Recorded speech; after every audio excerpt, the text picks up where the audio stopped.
Boulder on Saturday, and Michael Welch was getting straight back to it. You see 77 Jordan Seaton heading the end around right there. And yeah, right on top 7-0, we on top of the Cyclones. Pause. We back in Boulder and we ain't playing. We know this was a must-win game. And we came out off the gate going crazy. Omarion Miller for 70 yards down the sideline. Kaidon Salter let it rip and do your dance. Oh, we got the LeBron. You see how we coming in Colorado this weekend. Say no more.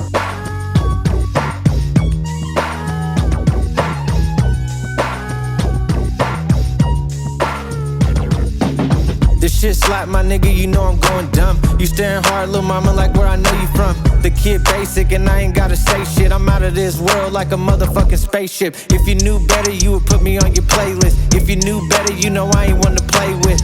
Most these niggas just capping, I be really rapping. I gotta watch out for the boys, I be really trapping. And I keep a joint rolled cause I'm really smoking. Fuck around and get sick. Welcome back to Say No More Media. Don't forget to click that subscribe button and click that notification bell if it's your first time. Say no more. The Colorado Buffaloes came out in Boulder and got a much-needed 24-17 upset win against a top 25 ranked opponent in Iowa State. And right out the gate, we already knew Buffs had to take this W, and that's what we did, 24-17. You see Joseph Willams doing his dance. I told y'all before Joseph Willams got here that he was going to be a key factor. I seen what he did at Tulsa, and I already knew he just needed time to get acclimated with Salter and whoever was at quarterback. And he was going to do his thing. And it was rocking in Boulder on Saturday. This was a crucial game. This is a crucial game in the Big 12. This is a crucial game for Season 3. We're on a 3-game losing streak headed into this game. And I'm not going to lie, Kaidon Salter, after the 3-interception game last game, we couldn't have that again. We had to come out. They had their game faces on, and it was rocking in Boulder. But I could tell from the rip that we had something for Iowa State today. They had a great game plan. Pat Shimmer called a great game plan on offense. We gave up over 400 total yards and over 250 yards on the ground. We got to do better at that, but I'm not going to lie. The boys were locked in out there in Boulder. You know, warm-ups is always turned in Boulder, you know. Coach Prime Deion Sanders is always going to make sure, you know, if one thing you know, it's going to be rocking in Boulder, Colorado, if anything, you know. So they were getting ready for the game. It was turned up. It was hyped. You know, anytime there's a Big 12 matchup, especially with Iowa State being a ranked team, we knew that we had to come out fast. Pause. And Coach Prime was getting his team motivated before the game. He's saying, hey, all you got to do is beat the man in front of you. It's not X's and O's. At the end of the day, sometime for Colorado, you just got to beat the next man in front of you, and that's what it takes, and that's exactly what they did to come out 24-17. They let Ralphie the Bull run loose, and here comes Colorado. We're going to get into this game action right now.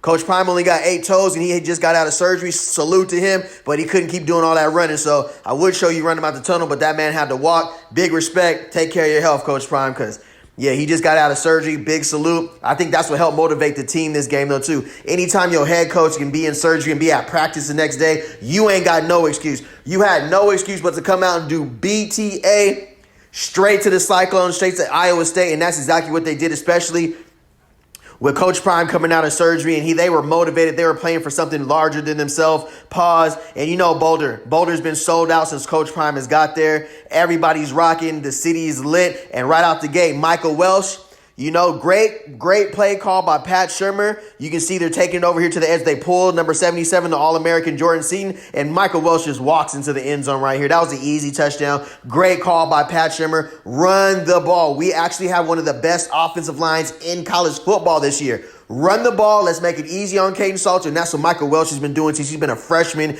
here at Colorado. He's been doing his dance. Can't even lie. Michael Welch is a little bowling ball, and I can't wait to see him next season. And you already know, Omarion Miller, 2 touchdowns against TCU. Last game, he followed it up with a 70-yard bomb off the left sideline from Kaidon Salter. And I'm not going to lie, Omarion Miller, keep it up. We might be seeing his name called in an NFL draft for 2026. He's only a junior. He could still come back next year. But he's been making plays, and he's been doing this. He's been a freshman at Colorado. Omarion Miller is one of them people. He's not the fastest. He's not the quickest, but he makes plays. Omarion Miller is one of them. You want him on your football team because he's going to make a play. And the bigger the moment, the bigger Omarion Miller showed up, and he did that on Saturday. I think he had 3 catches for 82 yards, but this was the man, Joseph Willams, 8 catches, 128 yards, and a touchdown. The Texas native who transferred over from Tulsa, the sophomore, is doing his dance, and you can see great route. Found the back corner of the end zone. Call him Tony Toe Tap, and you already know he had to do his dance. You know what I'm saying? Wham in a circle. Yeah, there you go. they had Boulder rocking. And, Joseph Willams is one of my favorite wide receivers. I watched him at Tulsa as a freshman. Any jump ball in the air, you might as well get out to 8. That's coming down with him. And he's really earned the trust of his position coach and honestly Coach Prime. And he stepped in. He's made big plays. You see they did trips to the right, a trips bunch formation. He slips in right underneath like a drag route underneath, but he also brought it to the back corner of the end zone. And a great throw by Kaidon Salter, man, right over number 19, That was a great play. That was a great play by Kaidon Salter. He stayed poised in the pocket. He didn't run. He didn't dip outside the pocket. He trusted his O-line. He trusted his eyes. He took his read, drop step. He didn't escape, and he delivered a nice pass to Joseph Willams. You only got to get one foot in college football, and that's exactly what he did. You see the cheerleaders, they were loving it. And Tyreek Bird really sealed the game on defense. That man had a cast on, came through with a crucial interception to seal the game for CU. This is either the third quarter. No, it's the fourth quarter, yeah. What a play. We all know his older brother plays for the Tennessee Titans in the NFL. Bird is a dog, and he's really stepped up to be the leader of the defense. He's kind of stepped into that Cameron Stillman-Craig role, and you can see he just read the quarterback right now. He basically made that play with one hand because he literally has a cast on his left arm. Number 7, Tyreek Bird has been balling ever since. He had a little rough patch at the beginning of the year getting acclimated to the defense, but you see he reads the quarterback, steps in there. Hey, that's a ball. That's a play right there. That way to make a play, and that's all we needed for Boulder. We was rocking. We was doing our thing. Shout out to number 7, Tyreek Bird. He's really took on that leadership role. He's a dog. And honestly, when heading into the Big 12 in some of these crucial games, we're going to need him. And, Colorado has went through a rough stint.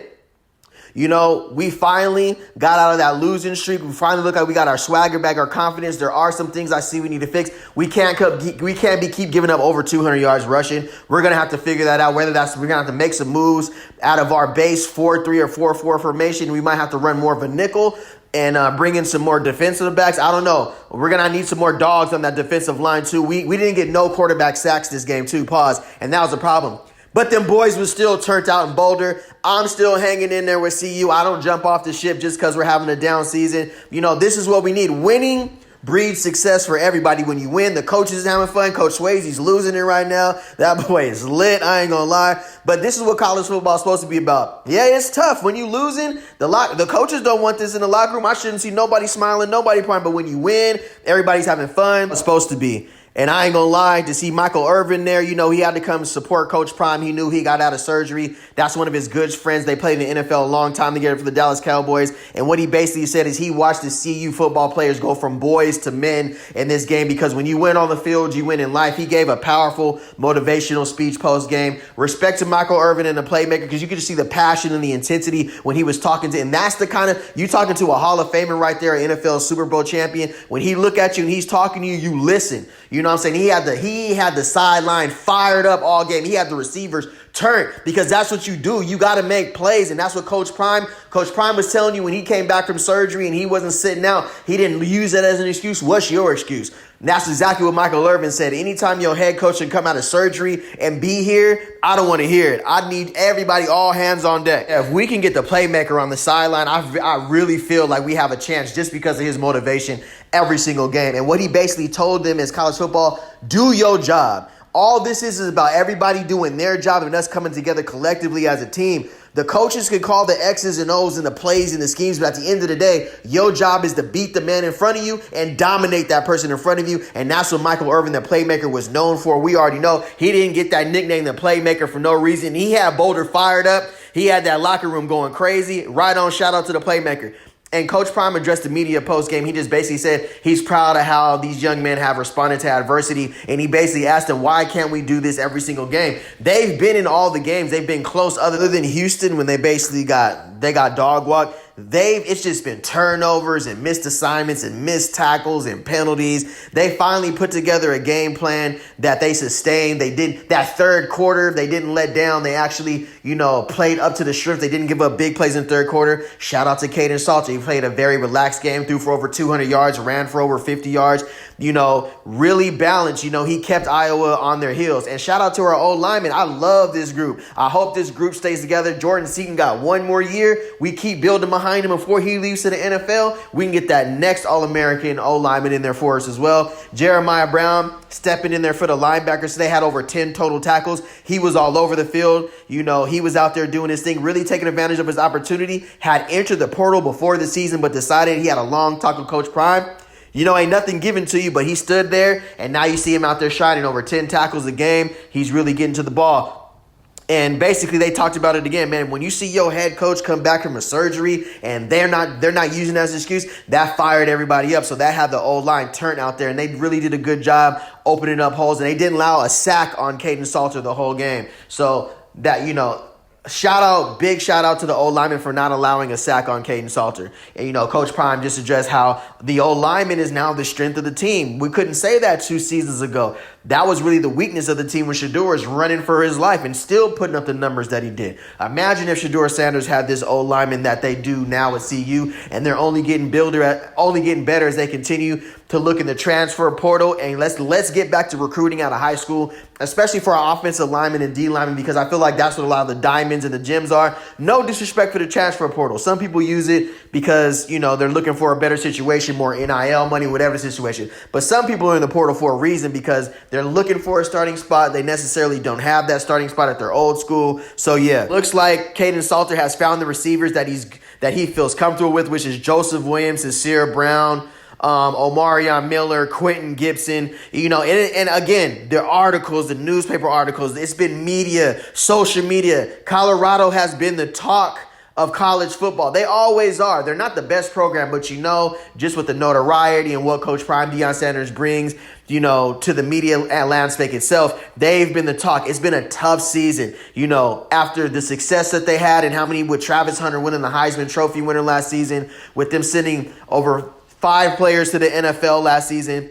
It was looking tough. It was looking rough these first 5 games. I'm not even going to lie. But in game 6, they were able to turn this game around. And I'm not going to lie, we're more than halfway through the season, y'all. We got to get it together. We don't have no more games to lose. And we're getting into the tougher part of the schedule for Colorado. This is when it's going to start raining. This is when it's going to start snowing. This is when we're going to have to go on the road and take these W's. And now it's time to see what we got. Now it's time to see what these boys are made of. You know, just seeing how they're being able to gel now looks like the offense is clicking. It looks like we're rolling with Kaidon Salter. Let's go, young man. You know, we got to put that trust and believe in you. And at the end of the day, it's just about them doing their job now. The defense has to get it together, though. We cannot allow over 400 total yards and over 250 yards rushing on the ground. I need our corners to come up and hit. I'm seeing way too many missed tackles from our secondary, from our corners. We need to shed these wide receivers and come up and run support, because we're counting on them to make those plays. You know, shout out to everybody for, you know, all my subscribers. I couldn't do it without y'all. Appreciate all the love. Drop a comment. I appreciate going back and forth with everybody in the comments.